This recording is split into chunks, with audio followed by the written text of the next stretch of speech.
brought to you by Infinix.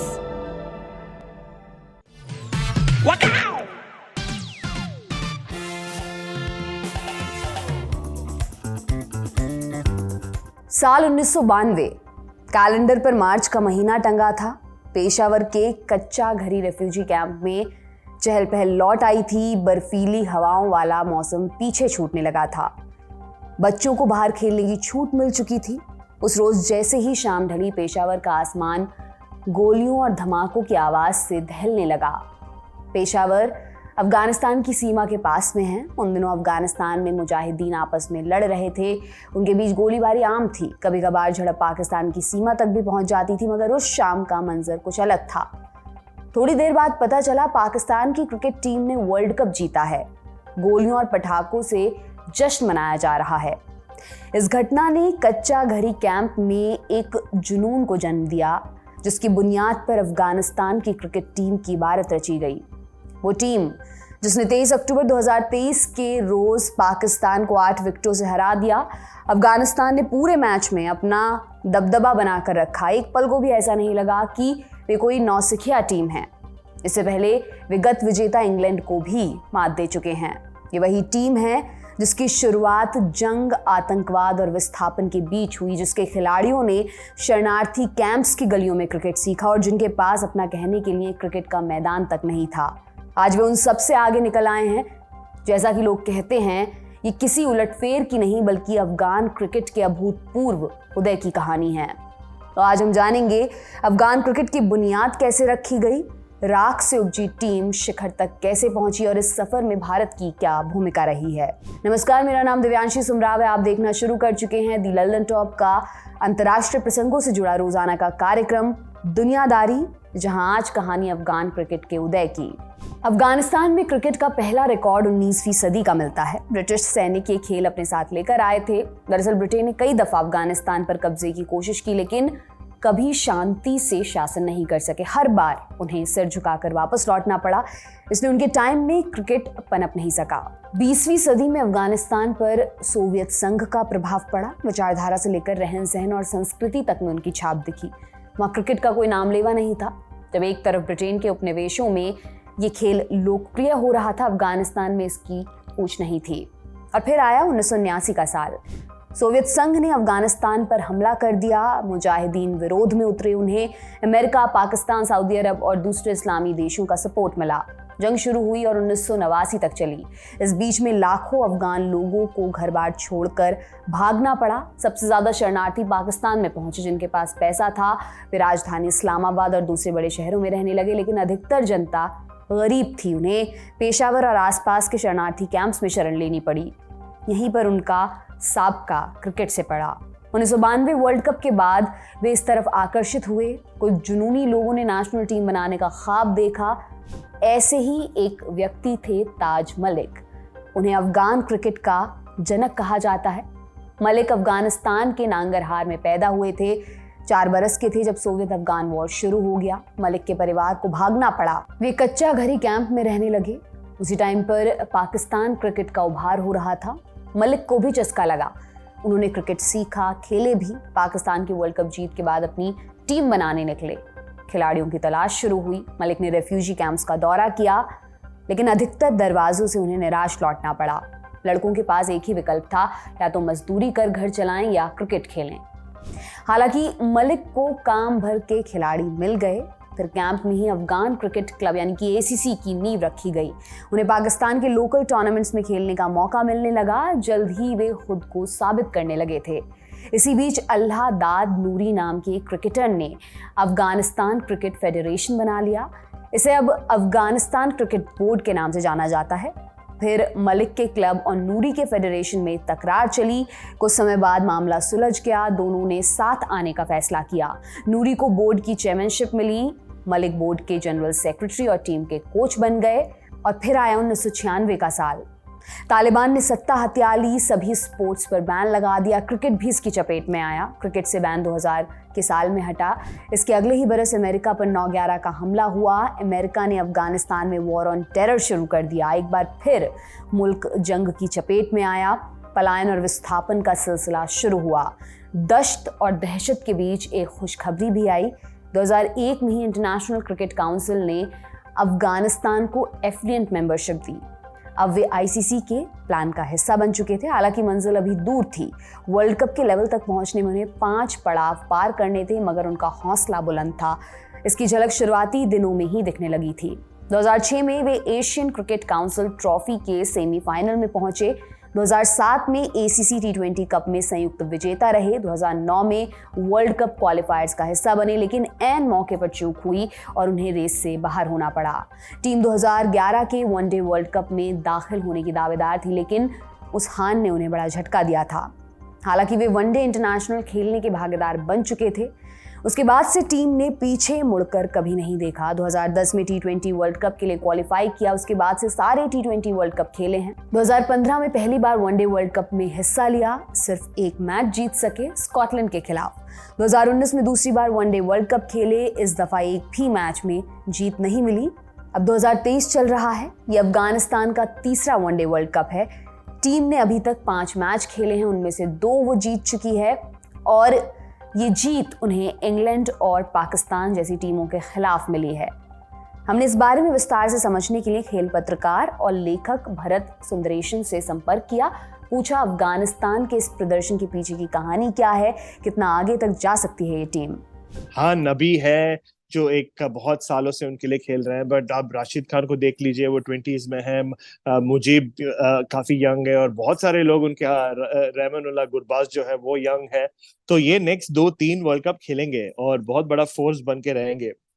और the वजह ये है कि क्रिकेट अभी इतना ग्लोबलाइज हो गया है कि आप देख लीजिए, राशिद खान हो या मुजीब हो या इवन यंगर जो क्रिकेटर्स है, नवीन उल हक, आई नो, जो इंडिया में बड़े पॉपुलर नहीं है आजकल, लेकिन उनको ले लीजिए, या आप फरूकी को ले लीजिए। सब बीबीएल खेलते हैं, सीपीएल खेलते हैं, आईपीएल खेलते हैं। तो वो आई थिंक काफी सीनियर जो टीम्स है उनके प्लेयर से ज्यादा व्हाइट बॉल क्रिकेट खेलते हैं, तो उनको वो एक्सपीरियंस हो गया। अभी वो ओवरऑल नहीं होते हैं। 2015 में उनको असल, जब भी वो बड़ा टीम के खिलाफ खेलते थे, उनको लगता था कि अरे हम अब किसके अगेंस्ट खेल रहे हैं। अभी उनको वो लगता नहीं है, लाइक वो खुद ही अपने राइट में स्टार बन गए। जैसे मैंने बोला, राशिद खान तो नॉट जस्ट एडिलेड स्ट्राइकर्स के स्टार है, लेकिन वो पूरे बीबीएल के फेस ऑफ द बीबीएल बन गए हैं। तो आई थिंक वो एक्सपोजर की वजह से वो काफी अच्छा टीम हो गया है। और अब एक फैसिनेटिंग फैक्ट ये है ना सर, हम अब बात कर रहे हैं पाकिस्तान और इंग्लैंड को उन्होंने हराया है, लेकिन अभी मोहम्मद नबी अकेले ने अभी 43 डिफरेंट कंट्रीज के साथ विक्ट्रीज हासिल किया है। बिकॉज जस्ट 15-20 साल पहले, 15-14 साल पहले वो लोग अर्जेंटीना और जापान और ऐसे टीम्स के खिलाफ खेल रहे थे।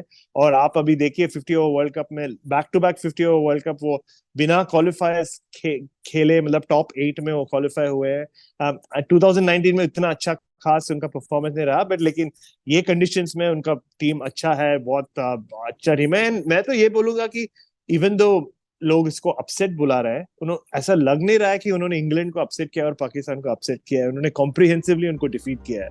अफगान टीम में कई ऐसे खिलाड़ी हैं जो रेफ्यूजी कैंप में ही पैदा हुए या वहीं उनकी परवरिश हुई। वैसे भी अफगानिस्तान में शायद ही कोई ऐसा व्यक्ति होगा जो 4 दशकों के हिंसक संघर्ष की चपेट में ना आया हो। उनकी क्रिकेट टीम इस तथ्य का सटीक उदाहरण है।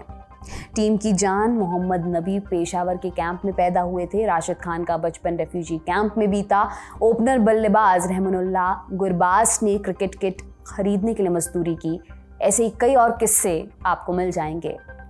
अफगानिस्तान क्रिकेट के सफर पर एक कमाल की डॉक्यूमेंट्री बनी है, आउट ऑफ द एशेस, राख से उपजी टीम। ये नाम उनके संघर्ष को साकार करता है। रेफ्यूजी कैंप से निकलकर वर्ल्ड कप में कमाल करने वाली इस टीम का सफर कैसा रहा है, हमने एक्सपर्ट से पूछा। पाकिस्तान के खिलाफ हासिल जीत को कैसे देखा जाना चाहिए?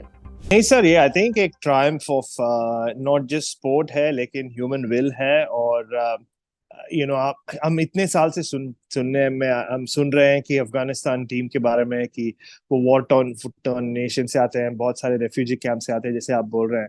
लेकिन अगर आप विदेश में जो अफगान रहते हैं, उनसे अब जब भी बात करते हैं अफगानिस्तान के लोग, तभी आपको एक समझ आता है कि कितना कुछ किया है क्रिकेट ने उनके लिए।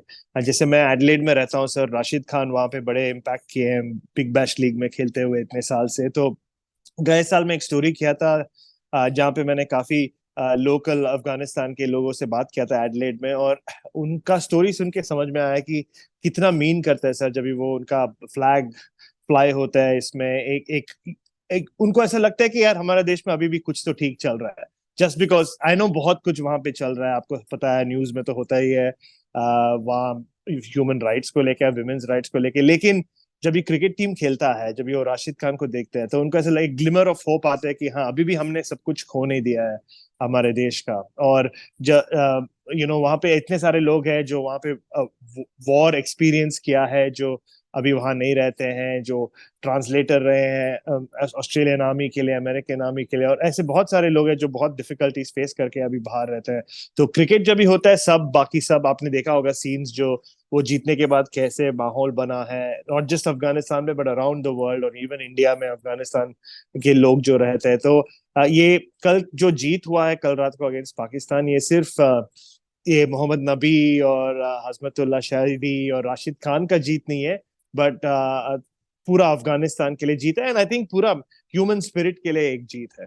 अफगानिस्तान क्रिकेट के विकास में भारत की भी बड़ी भूमिका रही है। देहरादून में होम ग्राउंड दिया, जूनियर क्रिकेटर्स को संवारने का साधन दिया, तालिबान के आने से पहले कंधार में स्टेडियम भी बनवाया था। क्रिकेट जगत में इस जीत को कैसे सेलिब्रेट किया जा रहा है? इस जीत के बाद क्या ये मान लिया जाए कि मार्केट में एक और दमदार प्लेयर आ गया है? नहीं, जरूर आ गया है, एंड आई थिंक मैं तो ये बोलूंगा कि ये जिसे मैंने बोला अपसेट की तरह लग नहीं रहा है। और एक बात ये भी है कि सर मेरे ख्याल से अफगानिस्तान क्रिकेट को जरूरत था ऐसा विंस का, बिकॉज इतने साल से वो पोटेंशियल दिखा रहे हैं कि नहीं, कि हम ये कर सकते हैं, हम ये कर सकते हैं। एक्चुअली आप कंपैरिजन श्रीलंका के साथ कर सकते हैं। अगर आप 1996 तक के तो ले जाए, तो उस टाइम तक श्रीलंका ने वर्ल्ड कप में काफी एक दो बार 87 और 92 में थोड़ा प्रॉमिसिंग लग रहे थे, लेकिन कुछ कर नहीं पाए, ज्यादा कुछ मैच वगैरह बड़ा जीत नहीं पाए। और देखिए 1996 में वो वर्ल्ड कप जीत गए और पूरा सब कुछ बदल गया, वो भी वर्ल्ड पावर बन गए। तो आई थिंक इसी तरह हम अफगानिस्तान को, मुझे तो लगता है हम देख सकते हैं, सब होम ग्राउंड टैलेंट है, और इतने यंग उम्र में सबको इतना एक्सपोजर मिल जाता है। नूर अली ऐसे लोग 17-18 साल में दुनिया घूमते हैं, बड़े बड़े लीग्स में खेलते हैं, लोग ऑलरेडी बन गए हैं, और I think they just needed ऐसे एक दो बड़ा विन, वो भी मिल गया अभी, तो उनको कोई रोक नहीं सकता अभी। देखिए जैसे आप बोल रहे थे, उनका होम ग्राउंड यही था। भारत से काफी कोचेस पहले भी गए हैं उनके साथ, मनोज प्रभाकर जी थे एक जमाने में, अभी अभी भी देखिए अजय जडेजा है उनके बैटिंग कंसल्टेंट। तो काफी क्या बोलते हैं, एक हेल्पिंग हैंड दिया है इंडिया ने, भारत ने अफगानिस्तान को पहले से, शुरुआत से, जब से वो इंटरनेशनल क्रिकेट में खेलने आए थे। और मेरे ख्याल से आई एम नॉट मिस्टेकन कि पहली बार 2010 T20 वर्ल्ड कप में वो भारत के खिलाफ ही खेले थे। मुझे मेरे ख्याल से, मुझे याद है वेगली, जो फर्स्ट टाइम उनका इंटरनेशनल एक्सपोजर हुआ था। तो नहीं, बहुत कुछ हुआ है, जैसे आप बोल रहे थे, वो स्टेडियम भी बनवाया था, और काफी इन्फ्लुएंस है। और आपको याद होगा कि एक 7 साल पहले, बिफोर वो BBL वगैरह खेले थे, पहली बार IPL ने उनको अपॉर्चुनिटी दिया था, एक राशिद खान और इसको। इधर उधर CPL वगैरह खेले थे, लेकिन तभी वो ऑटोमेटिक स्टार्स बन गए थे। सनराइजर्स ने लिया था दोनों को, आपको याद होगा। तो वो तो कंट्रीब्यूशन हो रहा ही है, और आई थिंक होता ही रहेगा मेरे ख्याल से। और अभी सपोर्ट भी देख लीजिए, कल चेन्नई का क्राउड, आई नो थोड़े लोग बोलेंगे वो जस्ट बिकॉज वो पाकिस्तान के खिलाफ खेल रहे थे उसके लिए चीयर किया, बट अब देख लीजिए जेन्युइन फैंडम था, है कि नहीं? चेन्नई में वो लोग सपोर्ट भी करते हैं क्रिकेट को ऐसे। एक किस्सा भी सुन लेते हैं। लास्ट ईयर हुआ था कि बिकॉज एडलेड में मैं जहाँ रहता हूँ ऑस्ट्रेलिया में, वहां पे इतना बड़ा अफगान पॉपुलेशन, काफी है, बड़ा पॉपुलेशन है। तो गए साल जब ये अफगानिस्तान और ऑस्ट्रेलिया का मैच हुआ था, तो मैंने काफी लोगों को इंटरव्यू किया था, तो वो बोल रहे थे कि हाँ, हम तो ऑस्ट्रेलियन बन गए हैं अभी, ऑस्ट्रेलिया ने हमें एक सेकंड चांस दिया है लाइफ में, तो हम ऑस्ट्रेलिया को सपोर्ट करेंगे, लेकिन हम राशिद खान को भी सपोर्ट करेंगे। तो it was a Rashid Khan versus Australia type match हो गया था, और बहुत ही बढ़िया माहौल था। मुझे याद है टॉरेंस रिवर, जो बाजू में एडलेड ओवल के पास रिवर है, उधर से एक काफी 500-600 अफगानिस्तान फैंस उनके झंडा लेके और ड्रम्स लेके, एक पूरा प्रोसेशन लेके वो लोग अंदर आए थे। और अफगानिस्तान ने अच्छा परफॉर्म भी किया था, राशिद खान ने एक दो छक्का भी मारा था, ऑलमोस्ट वो ऑस्ट्रेलिया को ऐसा लग रहा था कि ट्रबल करेंगे। तो जस्ट जो एटमॉस्फेयर था एडलेड ओवल में, और ऑस्ट्रेलियन फैंस भी उनके साथ जुड़ गए थे, तो मुझे बहुत बहुत ही स्पेशल लगा था वो जब हुआ था। लास्ट ईयर सर, और अभी तो हम देख ही रहे हैं। मैं वेट कर रहा हूँ बॉम्बे जाने के लिए जब ये ऑस्ट्रेलिया और अफगानिस्तान का मैच फिर से होगा। उसमें भी आई थिंक काफी अच्छा माहौल होगा। अब अफगानिस्तान में क्रिकेट का ताज़ा हाल जान लेते हैं। अगस्त 2021 में तालिबान दूसरी बार सत्ता में आया। पहली बार की तरह ही बैन उनके एजेंडे में शामिल रहा है, हालांकि उन्होंने क्रिकेट को छूट दी है। अफगानिस्तान इस दौर की सबसे भयानक त्रासदी से जूझ रहा है। गरीबी है, बेरोजगारी है, आतंकवाद है। मुल्क की कमान एक ऐसे गुट के पास है जिसे किसी ने मान्यता नहीं दी है। 2 हफ्ते पहले ही अफगानिस्तान में 2 भूकंप आए, इनमें लगभग 5000 लोगों की मौत हो गई। इन सब के अलावा पाकिस्तान ने अपने यहाँ मौजूद 17 लाख अफगान शरणार्थियों को देश छोड़ने का अल्टीमेटम दिया है। क्रिकेट उन जख्मों पर मरहम बनकर आया है। एक मशहूर अफगान कविता है, बाहें चढ़ा लो मंच खुला है, जश्न मनाओ कि गरीबों के हिस्से में खुशियों के लाले हैं। अफगानिस्तान क्रिकेट ने सताई कौम को अपने ऊपर गर्व करने का मौका दिया है। उम्मीद करें कि ये वक्त हमेशा बरकरार रहे। अफगानिस्तान क्रिकेट चैप्टर को यहीं पर विराम देते हैं। अब इजराइल हमास जंग की अपडेट्स आपको बताते हैं। हमास के हमले के बाद शुरू हुई जंग 18वें दिन भी जारी है। अब तक इजराइल में 1400 से अधिक लोगों की जान जा चुकी है। गाजा में 5000 से अधिक लोगों की मौत हुई है। हमास को नुकसान का स्पष्ट आंकड़ा अभी तक पता नहीं चल सका है। 24 अक्टूबर को इजराइल में वॉर कैबिनेट की मीटिंग हुई। मीटिंग के बाद प्रधानमंत्री बेंजामिन नेतन्याहू ने कहा, हमारा एक ही मकसद है, हमास का पूरा सफाया। अगली अपडेट बंधकों से जुड़ी है। 23 अक्टूबर को हमास ने 2 इजरायली नागरिकों को छोड़ दिया। मीडिया रिपोर्ट्स के मुताबिक इसके लिए कतर और इजिप्ट ने मध्यस्थता की। इससे पहले 2 अमेरिकी बंधकों को भी रिहा किया गया था। अब तक कुल 222 बंधकों की पुष्टि हो चुकी है। इनमें से 10 अमेरिकी और 7 फ्रांस के नागरिक भी शामिल हैं। 7 अक्टूबर को हमास ने इजराइल में घुसकर हमला किया था। 200 से अधिक लोगों को किडनैप कर अपने साथ ले गए थे। फिर इजराइल ने जवाबी कार्रवाई शुरू की। कहा, जब तक सभी बंधकों को रिहा नहीं किया जाता तब तक कोई संघर्ष विराम नहीं होगा।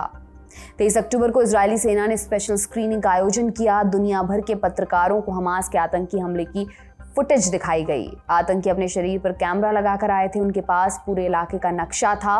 उन्होंने अपने मोबाइल फोन से भी नरसंहार के वीडियो शूट किए। बाद में सेना ने ऑपरेशन चलाकर उन्हें मार गिराया। उनके पास से फुटेज और दस्तावेज बरामद किए। उन्हीं सबूतों का एक हिस्सा स्क्रीनिंग में दिखाया गया। इजराइल ने कहा, पूरी दुनिया को हमास की बर्बरता के बारे में बताना जरूरी है। अब एक नज़र गाजा में पहुंचाई जा रही मदद पर। गाजा पट्टी में 23 लाख लोग रहते हैं। इजराइल ने हर तरफ से नाकाबंदी लगा रखी है, कुछ भी अंदर नहीं जा सकता। लोग भूख प्यास से जूझ रहे थे। फिर अमेरिका के कहने पर बुनियादी चीज़ों वाले 20 ट्रक इजिप्ट बॉर्डर की तरफ से भेजे गए। इनकी संख्या बढ़ाने की कोशिश जारी है। अब तक कहाँ से क्या मदद आई ये भी बताते हैं। तुर्की, संयुक्त अरब अमीरात, कतर, जॉर्डन और ट्यूनीशिया से 8 विमान इजिप्ट के हवाई अड्डे पर उतरे हैं। अभी मदद गाजा भेजी जानी है। भारत ने भी इसी रास्ते मेडिकल हेल्प और दूसरी ज़रूरत का सामान भेजा है। रवांडा ने 16 टन राहत सामग्री भेजी है। अब सवाल उठता है कि क्या ये मदद गाजा तक पहुंच पा रही है? तो जवाब है नहीं। केवल 20 ट्रकों को अंदर जाने की इजाज़त मिली है। इनमें से कुछ ट्रक तो अंदर जा चुके हैं। इसके अलावा इजिप्ट के बॉर्डर पर 200 से ज़्यादा ट्रक तैयार खड़े हैं, लेकिन इजराइल की इजाज़त का इंतज़ार किया जा रहा है। गाजा में काम करने वाले मानवाधिकार संगठनों का कहना है कि यहाँ कम से कम 200 ट्रक रोज पहुंचे तब जाकर कुछ हो पाएगा। किस तरह की मदद चाहिए गाजा में? पीने के पानी की किल्लत है। अस्पताल में मेडिकल उपकरण और दूसरी ज़रूरत का सामान ख़त्म होने की कगार पर है। ईंधन की कमी की वजह से बिजली की सप्लाई ठप पड़ गई है। अस्पतालों की मशीनें ठप होने की आशंका बढ़ गई है। आज की दुनियादारी में इतना ही। कल आपसे फिर मुलाकात होगी। इसी उम्मीद में मैं विदा लेती हूँ। शुक्रिया, शुभ रात्रि।